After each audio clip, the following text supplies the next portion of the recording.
you out in your game tremendously. Some of these tips are going to help you with game knowledge, other ones are going to be little tricks that you probably didn't know about, but overall this should improve your game significantly and is going to make your survival experience that much better. Now before we jump into the tips today, guys, I worked unbelievably hard on this video, so if we could shoot for an insane like goal of 5,000 likes, I would really appreciate that. And of course, if you are new around here and this is your first time watching one of my videos, welcome, and there's going to be plenty more Minecraft videos to come, so make sure to go ahead and subscribe and stick around for much more. And let me know down below in the comment section which one of these tips in this video helped you the most. I'd love to know what it is so I can help you guys make better guides in the future. But without further ado, guys, let's get into the top 50 Minecraft survival tips to help you out in your game. Tip number 50, guys, is going to be staircase mining. Now, as some of you may or may not know, digging straight down in Minecraft is never a good idea, and probably one of the safer ways to go about it is by doing something called staircase mining, where you leave a block after you've already mined a certain level so you can kind of jump back onto it after you've gone deep enough and you want to get out. What this ends up doing is it makes it a lot safer so you don't fall, and also makes it tremendously easier to escape once you're done mining in that particular cave. So in general, I always recommend you incorporate some kind of staircase mining depending on where you're going. Tip number 49 is a nice little trick that will save your life when using a water bucket. Now, in general, I recommend you carry a water bucket, and we're going to talk about all the things you can do that are useful with that a little bit later. But one certainly thing you can do if you're falling from a high up place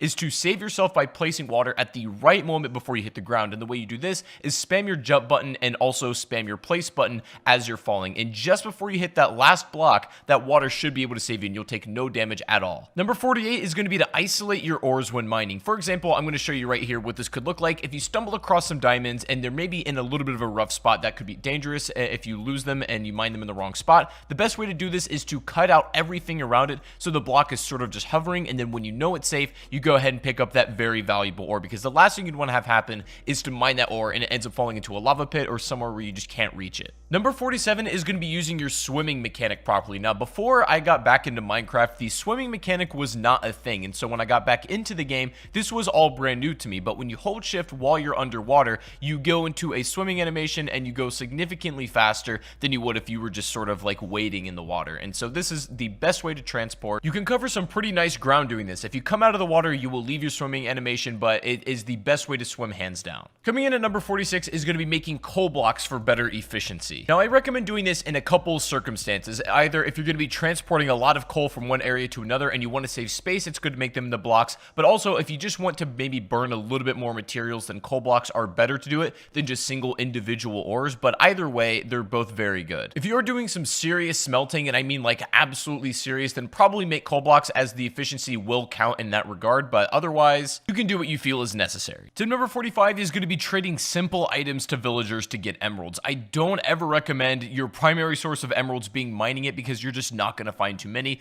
If you trade simple items like some vegetables or whatever you have at your hand to get some emeralds to begin with, trade up with some other villagers, and then eventually work your way up to maybe getting diamonds from some of them or just some really top tier stuff, that is the best way to make use of all your excess items you don't want, and then also use your emeralds, because you can't make tools out of that kind of stuff. You also really have no other use for emeralds besides maybe decoration, but I really recommend using those as a currency to get good stuff from the villagers, after trading your throwaway items, of course. Tip number 44 is going to be using your gold nuggets to make healing items. Odds are, after you've done quite a bit of mining, you're going to end up with a bit of excess gold, and clearly you're not going to really want to make that your primary source of tool making. So what you can do with all that excess gold, making gold nuggets and then placing it on a lot of your food items is going to be the best healing item you could ever give yourself. Golden healing items are the best thing to have against the fight if you're facing a really difficult enemy, or if you're just in a lot of trouble and you don't want to lose your stuff and die. A gold healing item can instantly restore you back to full health and can save you from a lot of bad scenarios. Number 43 is going to be using redstone to make safety doors. Now, the best way to do with all your excess redstone is to maybe make some kind of safe for your valuables,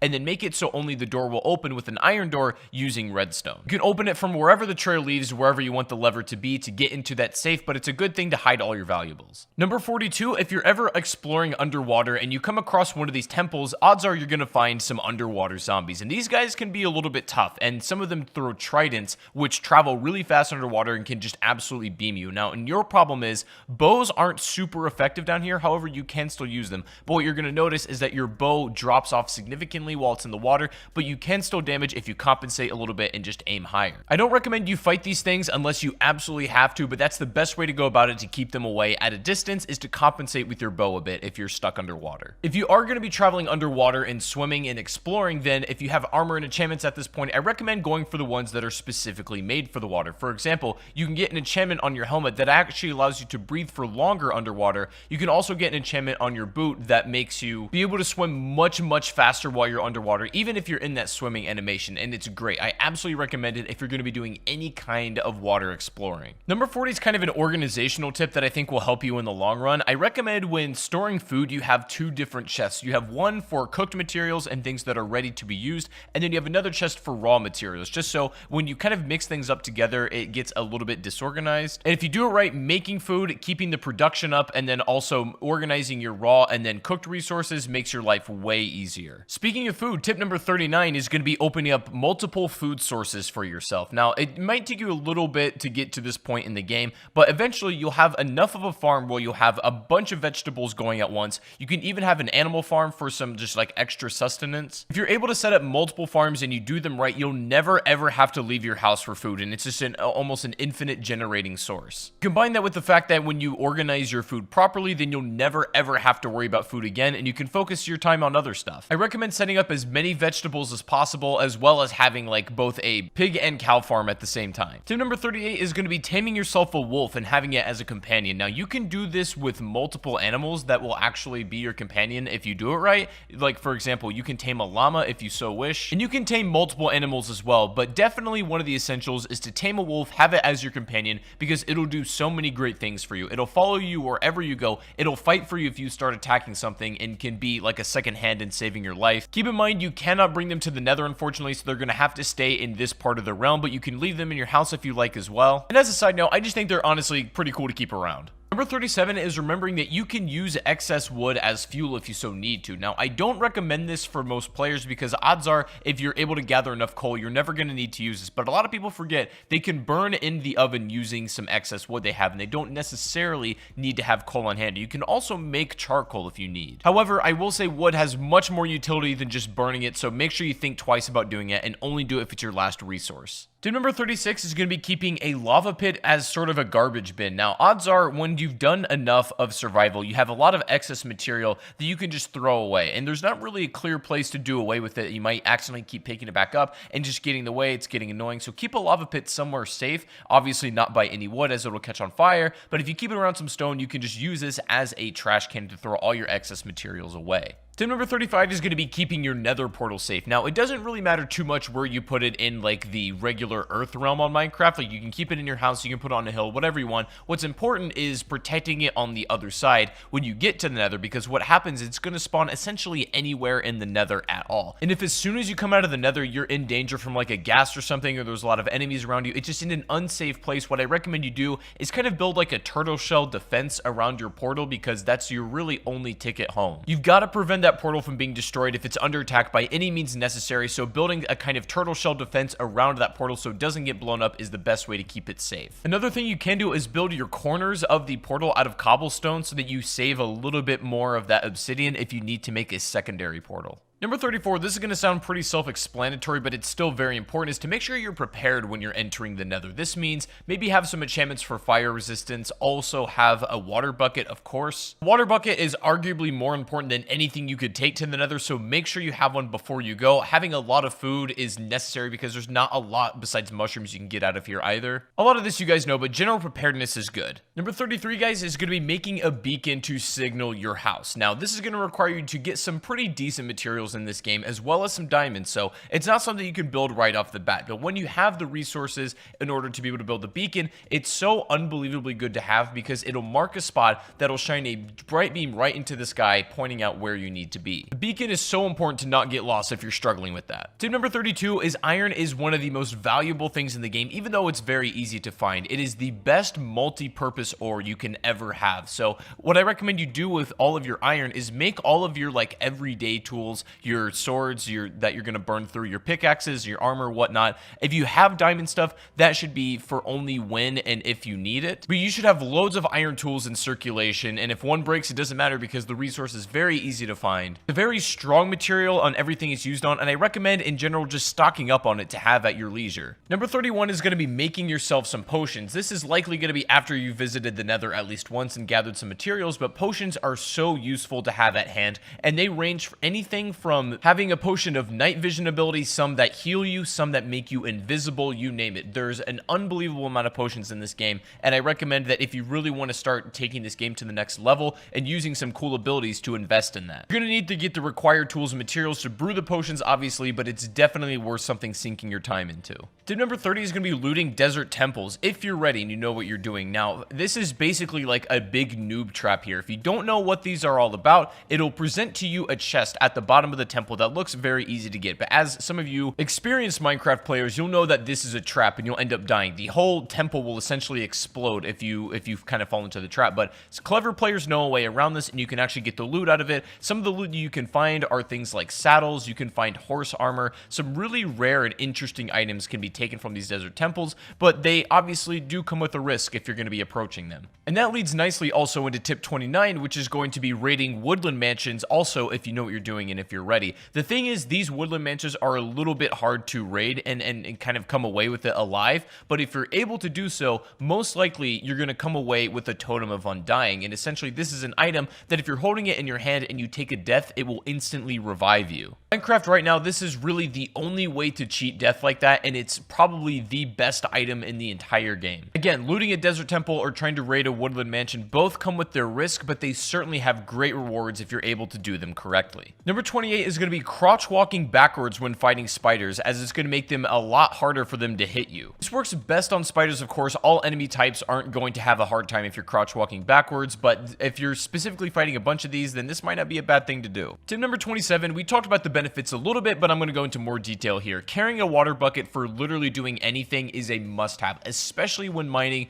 Even when fighting in combat is a good idea as well. If you're getting swarmed by mobs, literally just throwing water down will make it a lot harder for them to reach you and can basically be your escape. Setting a water bucket fall all the way down maybe like a mine shaft or some kind of cave, and you can just swim right back up instead of having to climb up is a great idea as well. Always carry a water bucket, guys. Always. Tip 26, if you're trying to clear out a maybe big section of a cave and you don't want to manually mine it, if you pack it with TNT exploded, you're going to make so much ground and create a lot of excess resources that if that's what you're needing, then this is probably the best way to do it. TNT is pretty easy to make. You just need some gunpowder from creepers and things like that. It can be really helpful for mass clearing out a cave. It opens it up for you to do some actual like real mining inside of there and gives you just much more room in general. Tip 25 is saving the bottom trunk of the tree for last. What you can do with this, it's like a little quality of life thing. You save that one for the final break, so you can stand on top of it and break the rest of the tree so that it despawns, and then you get all of the wood, even if it's a little bit high up and out of your range. So you can break that one for the final, and then you end up with exactly the amount of wood that you should get from that tree, but it just saves you a bit of time. Tip 24 is making a shield to use against the pesky skeletons. A lot of new players struggle playing against skeletons just because they can hit you from a range,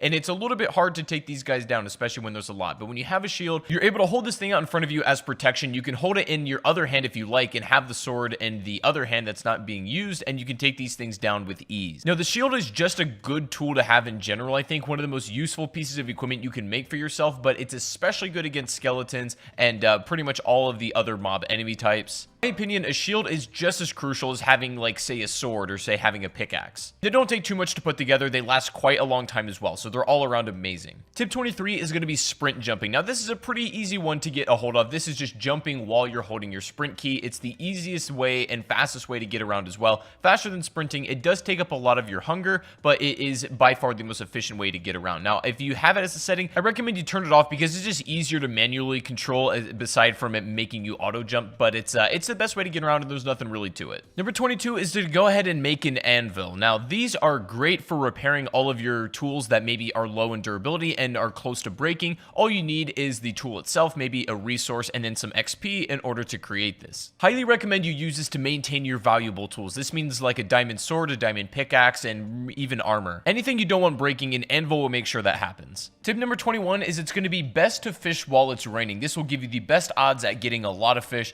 It's also really really good to do this when we talked about opening multiple food sources. Maybe while you have other food cooking, go ahead and start fishing to just gather some more raw materials. It's also a chance that while you're fishing, you can grab things like armor. You might accidentally yoink a pair of leather boots right out of the water, and that happens sometimes, but more often than not, you're going to get some fish that's just going to be extra resources for you. It's best to do it while it's raining once again, so I recommend you take full advantage of the river and sea while that's actually happening. Tip number 20, bringing some seeds and even bone meal into caves is always a good idea, especially if you're going to be doing some extended mining. What I mean by that is like not leaving for a very long period of time to a point where you may run out of food. If you have bone meal, you have some seeds, maybe some mushrooms, you can actually grow some food down in the caves where you have some dirt, and sometimes that may be enough that what it is to keep you alive. Now, I don't think you're going to be using this all of the time, but it's one of those things that, in my opinion, is better to have it and not need it than to need it and not have it. You should ideally go into a cave with enough food, but if that's not the case, then do this. Number 19, a neat little trick with torches you can do. If you're underwater, you're drowning, and you don't have air anytime soon, you can take torches,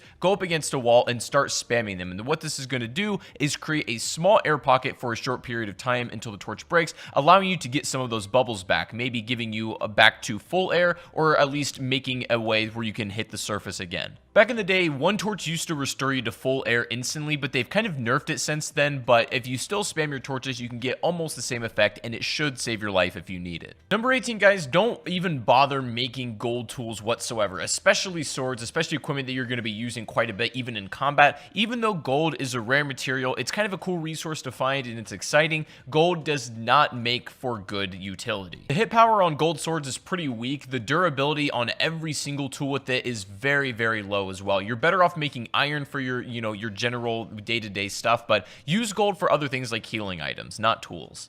Number 17, guys, is going to be placing torches on the ground to help prevent mob spawns better. Now, when you're lighting up a cave, the way mob spawn is just basically from the darkness. And so if you're able to light up the cave enough, that will prevent any mobs from spawning. However, the best way to do this, the most efficient way, is to have them on the ground where it carries the most light. You definitely can put them on the walls, and especially in really dark corners, do what you got to do, but having them on the ground, lighting up a really nice pathway is the best way to keep your cave safe. Speaking of mobs, number 16 is mobs cannot spawn on half slabs. This is just some useful information to know. They can essentially spawn anywhere except this, so use that information how you like. If you want to kind of maybe line something with safety on half slabs to prevent mobs from spawning, go ahead and do that, and I recommend it. Not something that's super practical, but it's definitely good information just to keep in the back of your mind if you ever need it. Tip number 15, when getting familiar with the different enchantments, there's one in particular you might like, which is called Silk Touch, and this allows you to mine an exact block without breaking it. So for example, you could take a Silk Touch pickaxe and then mine a piece of glass without breaking it down, because otherwise if you just use a regular tool,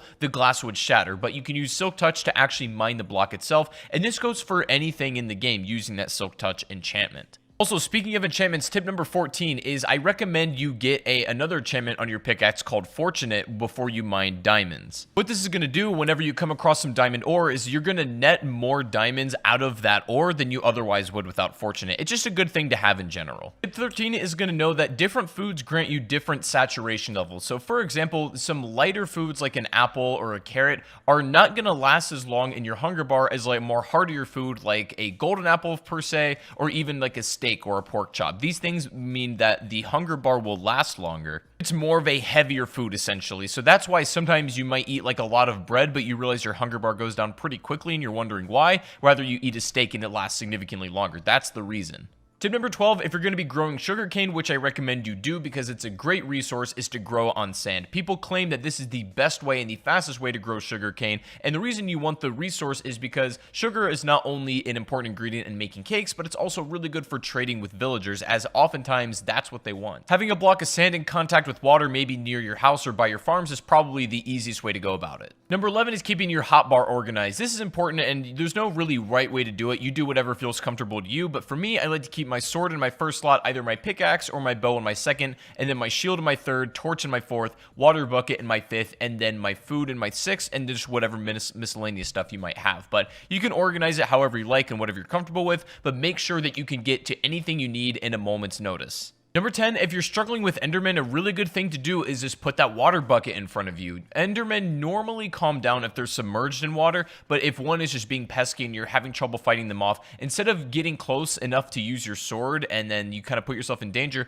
just simply putting a water bucket down over and over again will cause them to go away and then take damage over time. They really don't like water, so if you surround yourself with water, you make it a lot harder for them to get actually up to you. Probably the best defense you can have against these guys, if I'm being honest. Number 9 is timing your swings when sword fighting, because that is absolutely crucial for doing the most amount of damage. Now, if you just spam your sword, you can still hit people, but the hits are going to be a lot weaker than they otherwise would if you let your swipe kind of recharge. What you want to do to deal maximum damage is let your swing reset, and the moment it resets, you swing again. So you can get the most amount of hard hits in, but with also the least amount of time in between those hard hits. Tip number 8, you can set up a spawn trap in the nether with really any sort of enemy type in the castle by blocking it off with stone and then just fighting them from there, keeping them behind, keeping a spawn portal on the other side. You'll have infinite enemies and you can kill them at your leisure without really being in any danger. Infinite XP, and it's an amazing way if you just want to upgrade armor, make potions, that kind of thing. I really recommend you set up at least one of these. Number 7, upon defeating a raid, you'll be granted with the effect called Hero of the Village, and what this allows you to do is reduce the cost of the first trade with any villager by 30%, and it's something that's really going to be extremely useful. If you're trading something valuable, maybe in order to get diamonds, it's great for that. If you beat a raid, take advantage of this effect as much as you possibly can. Tip number 6 is keeping your ender eyes or anything extremely valuable in an ender chest. You can hide it somewhere in the world where it's basically no chance of being destroyed. Put the other side in maybe like your safe house, and the thing is, between these two chests there's a connection, so you can pull any items that are in that ender chest from either side, and this is the best way to keep ender eyes just in case one chest gets destroyed. You don't lose all of that progress. You won't have these right off the bat, but definitely invest in some ender chests when you can. Tip number 5, make sure you use your crouch walk when you're crawling through tight spaces, or if maybe you're high up on an elevation with a chasm underneath you. When you're crouch walking, you have zero chance when you're holding that crouch to fall off that side. Even if you kind of back up into it, you let go of that crouch, if you're still in that position, you won't fall. If you move any more farther than that without crouching, then you will fall down that chasm, but this is the best way to be safe and really not fall off any places that you shouldn't. Number 4, if you're going to be traveling by boat, make sure when you leave it, you go ahead and hit it a couple times to break it and take it with you. I see a lot of people just leaving their boat where it is and then maybe kind of forgetting about it, but if you break it and then you pick it back up, you can place it anywhere you like as well. Tip number 3, putting 2 chests back to back. You can make a double chest, and they're unbelievably useful this way. You have so much room in them, pretty much in excess of more than you'll ever need. You can have an entire storage area if you want of just complete double chests. They're really easy to pull from, and they look stylish as well, so there's no reason to not have it. Tip number 2, if you do end up defeating the Ender Dragon and you get the dragon egg, then hold on to it and keep it somewhere safe, because there's literally only one per game, and they're so rare you can't even spawn them in creative mode if you would like to. The dragon egg, if you manage to get it, is the most rare item in the game, so hold it tight and keep it somewhere where you're not going to lose it. Now finally guys, coming in today at the number 1 spot, if you've made it this far in the video, then let me know in the comment section just by leaving a smiley face. I'd really appreciate that. Thank you so much for watching if you made it to the end, but the number 1 survival tip I can give you guys that it's really going to help you out practically is to make yourself a compass and a map. These, I think, are by far the most important tools you can do for yourself, especially if you're new to Minecraft, you're a little bit of a beginner, and you just want some extra tips for surviving in this game. What a map is going to do is basically mark out exactly where you are, maybe where your house is, and the general vicinity of the area surrounding you. Now, the compass, if you get too far to the range of your map, will give you the general direction of which you need to head in order to get back home. These two tools in combination, even if you want a clock, which can be helpful, it's more or less just decoration, but these two tools in conjunction will make it so that you never ever get lost in this game. And so they're unbelievably helpful, and I cannot recommend them strongly enough. But guys, that is going to be 50 Minecraft survival tips in 2019. I really hope this did help. If it did, make sure to leave a like. As I said, we're going to go for 5,000 likes on this video, and I'd appreciate that so much. And if you want more Minecraft videos like this, make sure to go ahead and subscribe and stick around, as there's going to be much more on the channel. Let me know in the comment section which survival tip helped you out the most, and if there's any Minecraft survival tip that you think I should have included in this video and I didn't, let me know what that is down below in the comment section as well. But I hope you guys enjoyed. Make sure to subscribe and stick around, and I'll see you guys in the next stream or the next video. Take it easy, and peace out.